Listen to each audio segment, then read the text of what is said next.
16 channel.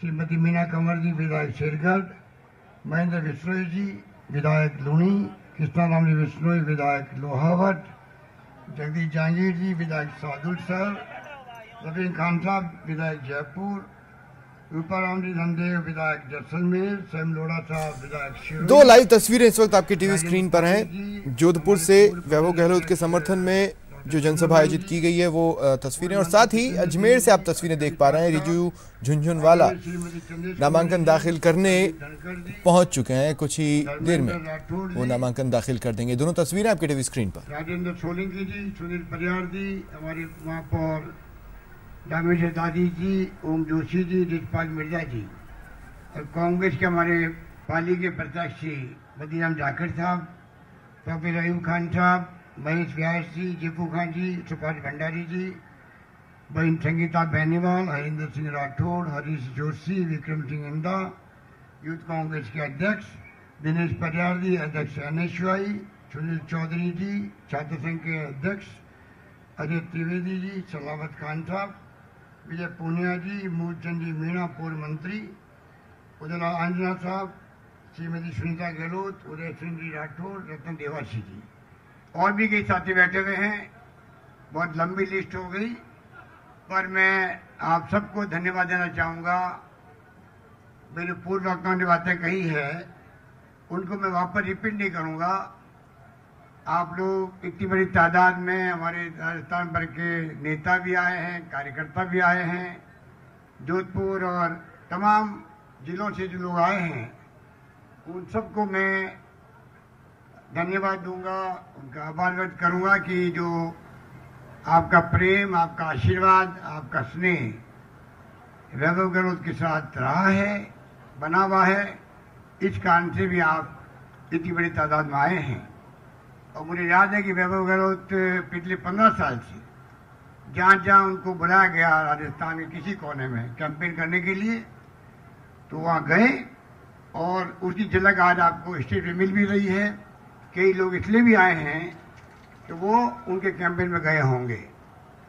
तो मुझे खुशी है कि जो 40 साल पहले जो आपने मुझे आशीर्वाद दिया, मुझे आपने भरपूर प्यार दिया, आशीर्वाद दिया, विश्वास व्यक्त किया, उसके कारण से एक लंबा सफर तय करते करते आज आपके सामने मैं खड़ा हूं कि मैं ये कहने के लिए शांत अरे शांत रहो। आज वैभव गहलोत को कांग्रेस ने, राहुल गांधी जी ने आप सबकी भावनाओं को जान करके, जिस प्रकार से गांव से, ढाणी से, आम लोगों से जो भावना आ रही थी, उसका आंकलन हमारे विवेक बंसल साहब ने भी किया, पायलट साहब ने भी किया, पांडे साहब ने भी किया। उसके बाद में जिस रूप में फैसला हुआ, जिसका जिक्र अभी सचिन पायलट जी ने किया आपको, सीसी की बैठक में जोधपुर से लोकसभा प्रत्याशी के रूप में वैभव गहलोत का नाम स्वीकृत हुआ। ये जो भाई बंद करो, इनको बंद करो, हल्ला नहीं करे। रमेश बंद कर दो।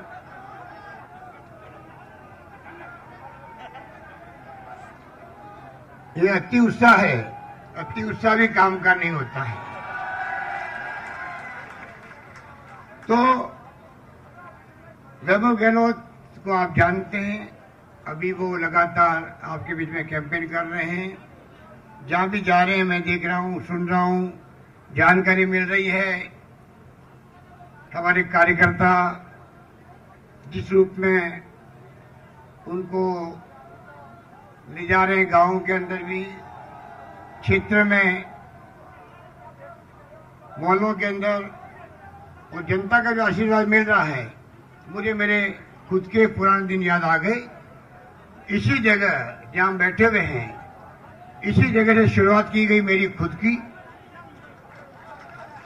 आप में से कई लोग उस वक्त भी आए होंगे और मुझे आपका आशीर्वाद मिला, मैं कामयाब हुआ।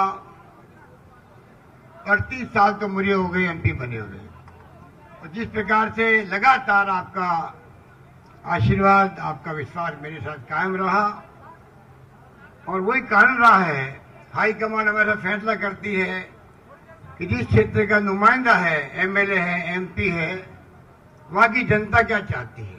मुझे खुशी है कि आजादी के बाद पहला एमपी मैं था जोधपुर से जिसको मंत्री बनाया गया इंदिरा गांधी जी के साथ में। वो दिन आज दिन लगातार मैं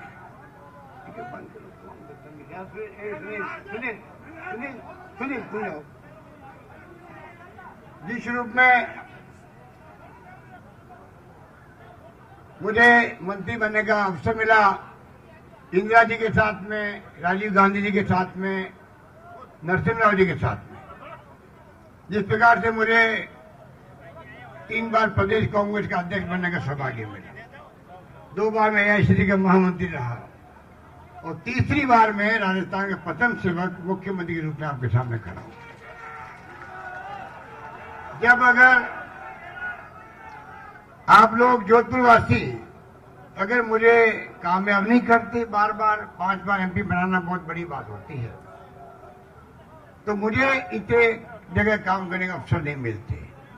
इसलिए जहां कहीं मैं बात करता हूं, जयपुर में हो, दिल्ली में हो, तो मैं हमेशा याद करता हूं जोधपुर वासियों को, जोधपुर के मतदाताओं को, और वही मेरी बहुत बड़ी ताकत है जो आपने मुझे दे रखी है। और मैंने भी, आपको मालूम है कि चुनाव जीतते ही घंटा करके मैदान में रात को 2 बजे परसा मदेना जी, खेती राठौड़ साहब, राम सिंह जी बिश्नोई, नरपत राम जी बरवड़, रंजीत सिंह जी, रामनारायण डूडी साहब, मान सिंह देवड़ा साहब, सबकी मौजूदगी में मैंने कहा था चुनाव जीतने के बाद में रात को कि आप निश्चिंत रहो। मैंने 3 वादे किए थे, आपके बीच में रहूंगा, आपके सुख दुख में साथी बनूंगा, और जोधपुर के विकास में कमी नहीं आने दूंगा। और मैंने ये भी कहा था अगर मैं कोई काम ऐसा नहीं करूंगा पूरे देश के अंदर जिससे कि जोधपुर वासियों को नीचा देखना पड़े मेरी तरफ, और मैंने ये भी कहा था अगर मैं ऐसा काम करूं तो मैं आपको अधिकार देता हूं, आप मेरा कान पकड़ लेना। जब मैं 28 साल का था, 29 साल का था, जब पहली बार एमपी बना, तब मैंने 3 बातें घंटा करके मैदान में कही थी, और उनको मैंने हमेशा हमारे अपने सामने रखा। मुझे एक नेता ने कहा दूसरे दिन दिल्ली जाते हुए रास्ते में, आपने कल क्या कह दिया, ऐसे भाषण दिए जाते हैं क्या, बिना पैसे के पॉलिटिक्स नहीं होती है। तो मैंने कहा इसीलिए मैंने कहा कि दिल्ली जाके हो सकता है मेरी नीयत खराब हो जाए, तो कम से कम मैंने आम पब्लिक में कह दिया है कि अगर मैं कोई गलती कर बैठूं देश के अंदर, नाम नीचा आपका हो जाए, तो आप मेरा कान पकड़ लेना। अगर मैं गलती करने की मंशा मेरे दिल में पैदा हो तो मैं घंटा करके मेरे उस बात को याद करूं, मैंने जनता के क्या वादा किया था, और उसी रूप में मैं उन बातों में बच जाऊं जो मैं गलत काम करने जा रहा हूं। और हमेशा मैंने चिंता रखी मुख्यमंत्री के रूप में, केंद्रीय मंत्री के रूप में, पीसीसी प्रेसिडेंट के रूप में, या मैं कोई पद पे रहा, कि हर काम में वो करूं जिससे कि परिवार का, समाज का, जोधपुर के मतदाताओं का मान सम्मान पूरे देश में, पूरे प्रदेश से बढ़े, घटे नहीं। उस रूप में मैंने हर कलम चलाई मेरी, और मुझे खुशी है कि जोधपुर के अंदर में गांव-गांव में घूमता था, फलोदी हो, भाप हो, ओसिया हो, भोपालगढ़ हो, लूनी हो, शेरगढ़ उस वक्त में जोधपुर में आता नहीं था, तो मैं जहां गांव-गांव में, अकाल में, सूखे में घूमता रहता था। जोधपुर के अंदर भी शहर में जो क्षेत्र थे उसमें कोई कमी नहीं रखी, चाहे यूआईटी थी पहले, चाहे बाद में जेडीए बन गए, नगर निगम बन गए। सामुदायिक भवन हो या कोई विकास के काम हो, मैं समझता हूँ मान सिंह देवड़ा जी थे तब भी, राजेंद्र सोलंकी थे तब भी, रमेश दादी जी थे तब भी कोशिश करी जो मांग मोहल्ले वाले कर रहे हैं, समाज वाले कर रहे हैं, उन मांगों को पूरा करें। और उसी रूप में मैंने हमेशा कलम चलाई राजस्थान के लिए। मुझे अनुभव काम आया अकाल सूखे का, जो गांव में घूमता था, भयंकर काल पड़ते थे। अब तो सोनिया गांधी जी, डॉक्टर मनमोहन सिंह जी नरेगा लेके आ गए। नरेगा नहीं था तब जैसे ही मानसून धोखा देता, चिंता की लकीरें आती थी सिर पे, काम कब खुलेंगे, काम मांगना पड़ता था, मजदूरी कम मिलती तो शिकायत होती थी, चारा कहां से आएगा गायों के लिए, पीने का पानी खुद के लिए भी और डांडों के लिए कहां से आएगा, ये चिंता सताती थी लोगों को। भला सोनिया गांधी का, डॉक्टर मनमोहन सिंह जी का, जिन्होंने नरेगा 100 दिन के रोजगार की गारंटी दे दी आपको कि 100 दिन काम मिलेगा, अकाल पढ़ो या नहीं पढ़ो। अब तो राहुल गांधी जी ने उसको 150 दिन का वादा कर दिया जनता से। तो मैं कहना चाहूंगा आपको, गांव गांव में जो समस्याएं थी आपकी, पानी की, बिजली की, शिक्षा की, स्वास्थ्य की, सड़कों की, वो मैंने इतना अध्ययन किया। 5 साल एमपी रहा तब के दौर में, जब मैं मुख्यमंत्री बना तो मेरे अनुभव जोधपुर की जनता का सिखाया हुआ काम आया कलम चलाने के लिए। और इसीलिए 4 अकाल पड़ गए, 4 अकाल पड़ गए। अरे भाई कौन बदतमीज आदमी है, क्या कि तुम कार्यकर्ता हो। 4 बार अकाल पड़ गए, 4 अकाल लगातार पड़ गए। आपको याद होगा वाजपेयी जी थे प्रधानमंत्री दिल्ली के अंदर, मैंने किस प्रकार से गेहूं ले लेके आया वहां से, घर घर में गेहूं पहुंचा दिया, काम के बदले अनाज, घर में जगह नहीं थी रखने की, बोरियां गेहूं की, गेहूं इकट्ठा हो गया कई जगह। तो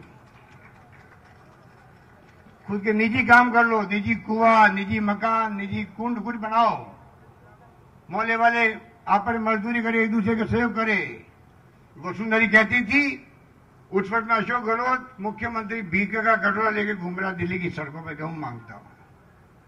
मैंने कहा वसुंधरा जी, अगर मैं भूख मिटा सकूं जनता की तो मुझे घर होगा भीख मांगते हुए। उन्होंने कहा भूख से मरेंगे लोग, इतना भयंकर काल पड़ गया है। मैंने कहा ये ऐसा शब्द मत निकालो मुंह से। मेरे मुख्यमंत्री काल में मैंने गेहूं गांव गांव में रखवा दिए, बोरियां, सरकारी कर्मचारियों को पाबंद कर दिया है कि कोई संकोच में गेहूं नहीं मांगे, गेहूं पहुंचा दो घर में। मैं एक आदमी को भूखा मरने की बात छोड़ो, भूखा नहीं सोने दूंगा मैं राजस्थान के अंदर। ये स्थिति थी और करके दिखाया। आज भी पूरा देश उसके प्रबंधन को याद करता जो मेरा प्रबंधन था उस वक्त में। दूसरी बार सरकार बनी, पेंशन की योजना हो, 500 रुपये 750 रुपये दे दिए। अभी हमने बढ़ा दिए 500 750, 750 हजार कर दिए। किसानों का अलग पेंशन स्वीकृत कर दिए। जो किसान है 11 लाख, वो भी पेंशन के हकदार हो जाएंगे। वो नया फैसला हमने भी किया नई सरकार बनने के बाद में। दवाइयां फ्री कर दी, टेस्ट फ्री कर दिए, डायलिसिस हो, खून की जांचें हो, सोनोग्राफी हो, सब फ्री कर दिए। सीनियर लोगों के लिए जयपुर में एसएमएस में तो एमआरआई और सीटी स्कैन भी फ्री है, बीपीएल के लिए फ्री है। इस प्रकार से किया। इस पर सरकार बनी हमारी 3 महीने पहले, हमने कहा है 600 दवाएं पहले फ्री थी। अब क्योंकि किडनी की बीमारी में बहुत महंगी दवाएं होती है, हार्ट की बीमारी में बहुत महंगी होती है, कैंसर हो जाए तो बहुत महंगी दवाएं होती है, तीनों दवाएं मैंने फ्री करने की घोषणा कर दी है राजस्थान के अंदर।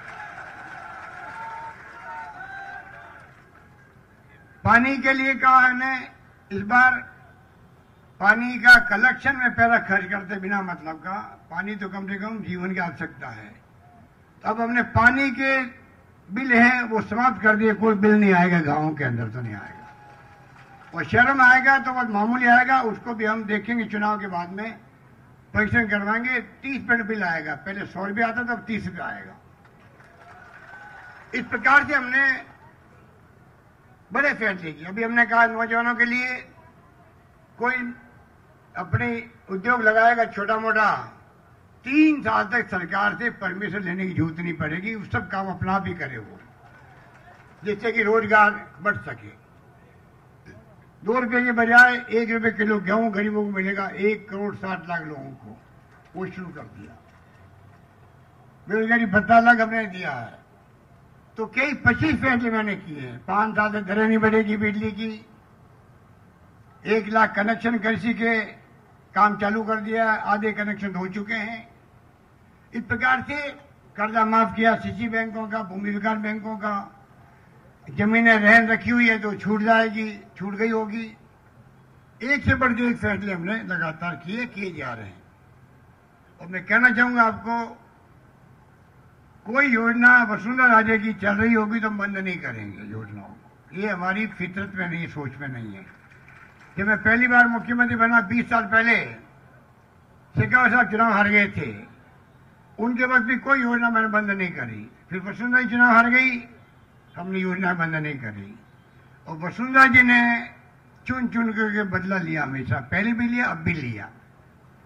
सरकार बदलते ही हमारी योजनाओं को बंद कर देती है, उपेक्षा करती है इलाकों की। पूछो उनको स्मार्ट सिटी क्या होती है। 200 स्मार्ट सिटी के सिलेक्शन हुआ, राजस्थान के सब बड़े शहर सिलेक्शन हो गए। दूसरा सबसे बड़ा शहर है जोधपुर। अभी वैभव गहलोत कह रहे थे आपको, क्या उसमें ही भेदभाव?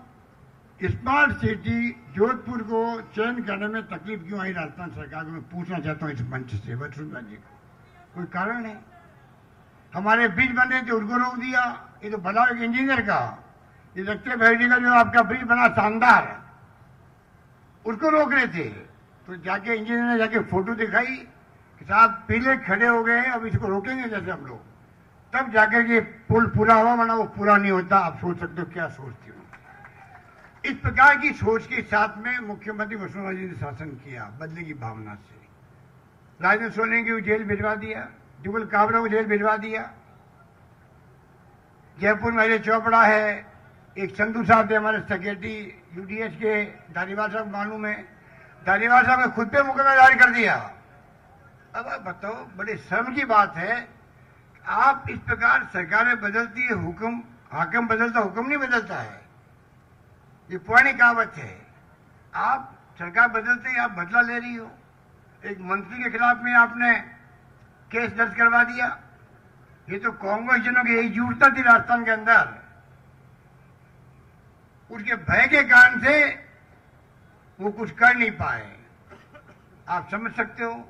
आज मोदी जी दिल्ली में ही कर रहे हैं, इनकम टैक्स छापे पड़ रहे हैं। पूरे कांग्रेस के नेता जो देश भर में हैं, उनके छापे पड़ रहे हैं खाली। बीजेपी के नेता तो दूध के धुले हुए हैं। बड़े बड़े कड़ाव लगाए होंगे अमित शाह जी ने, दूध के भर भर के कड़ाव लगाए होंगे, उसमें डुबाया होगा बीजेपी के नेताओं को, नलाया होगा, फिर बाहर निकला होगा कि दूध के धुले हुए लोग हैं। बताइए आप, कानून का क्यों आप धज्जियां उड़ा रहे हो? कानून का राज रहने दो मोदी जी। अब बताइए, ये नौबत क्यों आई? अब आप बताओ, एक प्रधानमंत्री के बारे में ये नारा लगे, ये नारा लगने की नौबत क्यों आई? राहुल गांधी पूछते राफेल का 526 करोड़ का लड़ाकू विमान, सरकार बदलते ही 1660 करोड़ का हो गया। 526 करोड़ का विमान, जो ठेका टेंडर करके रेट तय हुई, 2 कंपनी आई, राफेल अच्छा विमान है, तय कि इसको लेना है, 526 करोड़ इसकी कीमत थी। क्या कारण है? ठेका बदल गई, वो ठेका कैंसिल भी नहीं हुआ, नया ठेका भी नहीं हुआ, और कीमत बदल गई। मोदी जी खुद गए फ्रांस में, राष्ट्रपति से मिले और 126 प्लेन खरीदे थे। 126 लड़ाकू विमानों की जरूरत थी देश को, उसी बजाय सिर्फ 36 विमानों का सौदा किया। 5